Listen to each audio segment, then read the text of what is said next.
نحمده ونصلي على رسول الكريم اما بعد اعوذ باللہ من الشیطان الرجیم بسم اللہ الرحمن الرحیم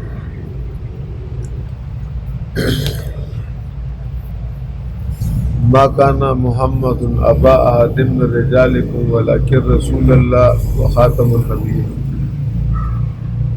تمام اہل اسلام کا متفق علیہ عقیدہ ہے کہ جناب محمد رسول اللہ صلی اللہ علیہ وسلم اللہ تعالیٰ کے آخری نبی ہیں، آپ کے بعد کوئی نبی نہیں۔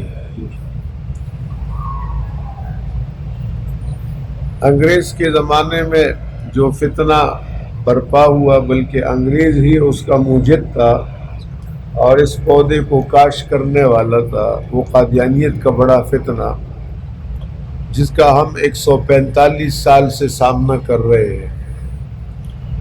حضور پاک صلی اللہ علیہ وسلم نے حدیث میں فرمایا کہ قیامت اس وقت تک قائم نہیں ہوگی جب تک 30 دجال جھوٹے نہ آئے اور ہر ایک دعویٰ کرے گا کہ میں نبی ہوں، اعلان کہ انا خاتم النبیین لا نبی بعدی، میں آخری نبی ہوں، میرے بعد کوئی نبی نہیں۔ لیکن 30 دجالون کذابون، 30 جھوٹے آئیں گے۔ وہ جتنے بھی جھوٹے آئے تھوڑے وقت کے لیے تھے۔ یہ جو جھوٹا تھا مرزا غلام قادیانی، یہ 145 سال سے ابھی تک ہم لگے ہیں، کتنی جانیں شہید ہو گئی، ہمارا ان کا مقابلہ چل رہا ہے، پوری دنیا میں چل رہا ہے۔ پاکستان میں تحریک چلی اور آئین کے اندر قادیانی کو کافر قرار دیا گیا۔ اب انہوں نے شیعوں کی طرح تقیہ کا کام شروع کر دیا۔ تقیہ چھپانا، اصل بات کو چھپانا، دھوکہ دینا۔ چنانچہ اب وہ کہتے ہیں حضور پاک صلی اللہ علیہ وسلم کو ہم خاتم النبیین مانتے ہیں، تو ایک آدمی مجھ سے کہتا ہے کہ مولانا جب وہ خاتم النبیین مانتے تو بات ختم ہو گئی۔ آج کل جو ان کا خلیفہ ہے مرزا مسرور نام ہے، انگلینڈ میں ہوتا ہے، وہ جب کسی کو قادیانی بناتا ہے، وہ کہتے ہیں مسلمان بن گیا، کسی کافر کو بھی، تو وہ حضور پاک صلی اللہ علیہ وسلم کے ختم نبوت کا ذکر کرتے ہیں کہ میں آپ صلی اللہ علیہ وسلم کو خاتم النبیین مانتا ہوں۔ تو عام آدمی پریشان ہو جاتا ہے کہ مولانا یہ کیا چکر ہے، پہلے آپ کہہ رہے تھے کہ وہ اور نبی کو مانتے تھے، اب وہ کہہ رہے ہیں ہم خاتم النبیین حضور کو مانتے ہیں، تو پھر آپ ان کو کافر کیوں کہتے ہیں؟ تو اس لیے آج کے درس میں یہ اہم نقطہ کھولنا ہے، اس کو آپ نے سمجھنا ہے۔ چنانچہ اس بات کو یوں سمجھے کہ انہوں نے دراصل ذلی بروزی کی اصطلاحات ایجاد کی ہے۔ کون سا؟ ذلی بروزی۔ ذل زوا کے ساتھ سائے کو کہتے ہیں، ذل سائے کو کہتے ہیں۔ جیسے کوئی کہے کہ مرزا قادیانی شیطان کی تصویر تھی، یعنی سایہ تھا، یہ تو سمجھ میں آتا ہے۔ نبی کی تصویر تھی، یہ سمجھ میں نہیں آتا۔ اب سمجھ گئے؟ اور بروز کا معنی ظاہر ہونا، یہ ہندوؤں کا عقیدہ ہے کہ ایک بندہ مرتے کہتے یہ پھر آئے گا دوسرے کے، ان کے یہاں کوئی بچہ پیدا ہوتا ہے کہتے یہ دوسرا جنم ہوا اس کا، یہ ہندوؤں کا عقیدہ ہے۔ تو ذل کا معنی یہ کہ آپ صلی اللہ علیہ وسلم کا سایہ قادیان میں مرزا غلام قادیانی پر ہوا تھا، تو ہم کہتے ہیں یہ سایہ ابوبکر عمر عثمان پہ نہیں اور اس دجال پہ ہو گیا۔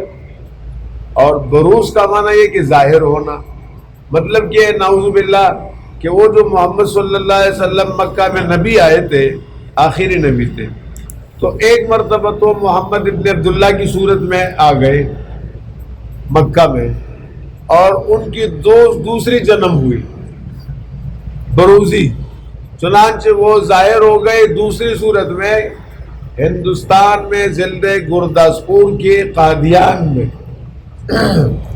وہ مرزا غلام احمد قادیانی کی صورت میں ظاہر ہو گیا، یہ ہے دجال۔ تو جب وہ مسلمان کسی کو کہتے ہیں کہ تم خاتم النبیین کا لفظ ہم بولتے ہیں کہ ہم آپ صلی اللہ علیہ وسلم کو خاتم النبیین مانتے ہیں، تو وہ اپنے اندر خاتم النبیین سے مرزا غلام قادیانی لیتے ہیں، یہ ان کی کتابوں میں لکھا ہوا ہے، وہ میں آپ کو کھولنا چاہ رہا ہوں۔ اب میں نے بتایا ذل کا معنی سایہ اور بروز کا معنی کسی شخصیت کی کسی جگہ ظاہر ہونا۔ اور حلول کا لفظ بھی آتا ہے جس کا مطلب ہے کہ کسی کی روح دوسرے میں داخل ہو گئی، یہ بھی ہندو کا عقیدہ ہے۔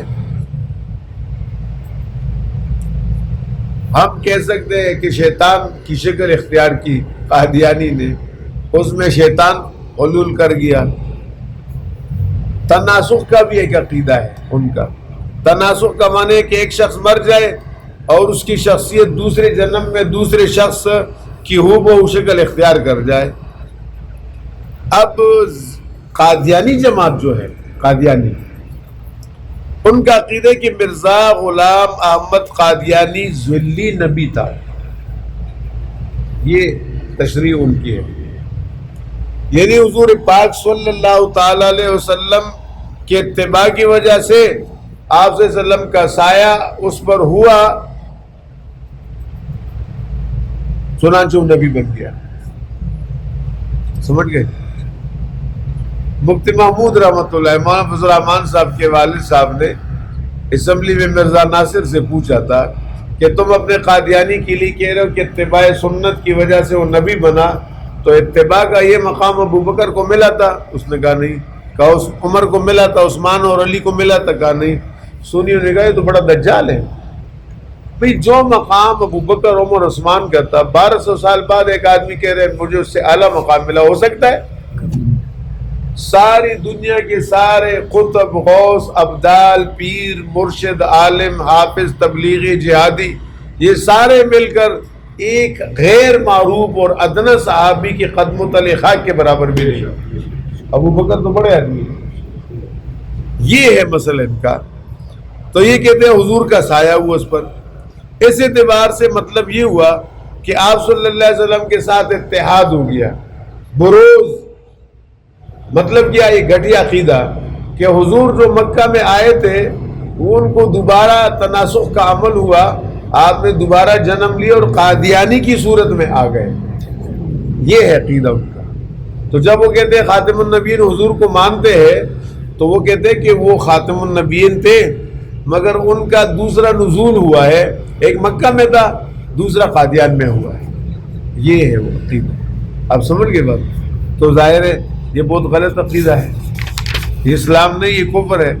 چنانچہ مرزا بشیر الدین، یہ اس کا بیٹا ہے مرزا غلام قادیانی کا، اس کی کتاب کلمۃ الفصل اور اسی طرح ایک کتاب خطبہ الہامیہ اور ان کی کتاب خزائن، ان سب کتابوں میں لکھا ہے کہ مسیح موعود یعنی مرزا قادیانی، اس کو مسیح بھی کہتے ہیں، یہ دو نبیوں کو جمع کیا، کہتے ہیں عیسیٰ علیہ السلام۔ سمجھ گئے بات؟ کمال کے مسیح موعود یعنی مرزا قادیانی نبی کریم صلی اللہ علیہ وسلم سے الگ کوئی چیز نہیں، یہ لکھا ہوا ہے۔ کہتے ہیں مرزا غلام احمد قادیانی نبی کریم صلی اللہ علیہ وسلم سے الگ، بولے بھائی، الگ کوئی چیز، تو مطلب یہ ہے کہ نبی ہے اسی طرح، یہی مطلب ہوا نا۔ بلکہ وہی ہے جی صاحب لکھ رہے جو بروزی رنگ میں دوبارہ دنیا میں آیا، بروزی رنگ میں دوبارہ دنیا۔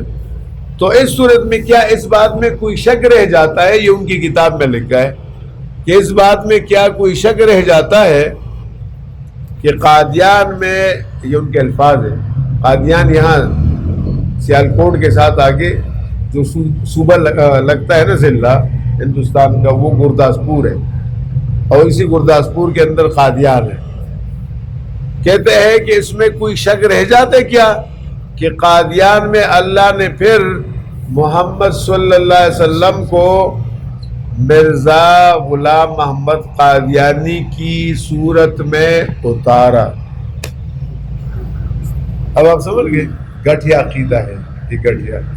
اللہ تعالیٰ ہمیں ان خرافات سے محفوظ فرمائے اور اللہ تعالیٰ سب انسانوں کو ہدایت دے، قادیانیوں کو بھی ہدایت دے اور میرے نبی کے سچے حافظ اور سچے شاگرد بنائے، سچے پیروکار بنائے، اور اگر ان کے مقدر میں ہدایت نہیں تو اللہ ان کو نیست و نابود فرما، ان کے شر سے مسلمانوں کو محفوظ فرما، اور حضور پاک صلی اللہ علیہ وسلم کے ختم نبوت پر جو شب خون مارنے والے اللہ ان کو ناکام بنا۔ اے اللہ ہمارے بھائی جو وفات پا گئے ان کی مغفرت فرما، ان کے قبر کو منور فرما، درجات کو بلند فرما، اور جنت الفردوس میں اعلیٰ مقام نصیب فرما۔ یہ جتنے ساتھی بیٹھے یا اللہ ان کے عزیز و قارب والدین بھائی متعلقین جو دنیا سے گئے ہیں یا اللہ سب کی مغفرت فرما اور سب کی قبروں کو منور فرما اور سب کے درجات کو بلند فرما۔ وصلی اللہ تعالی علیہ وسلم۔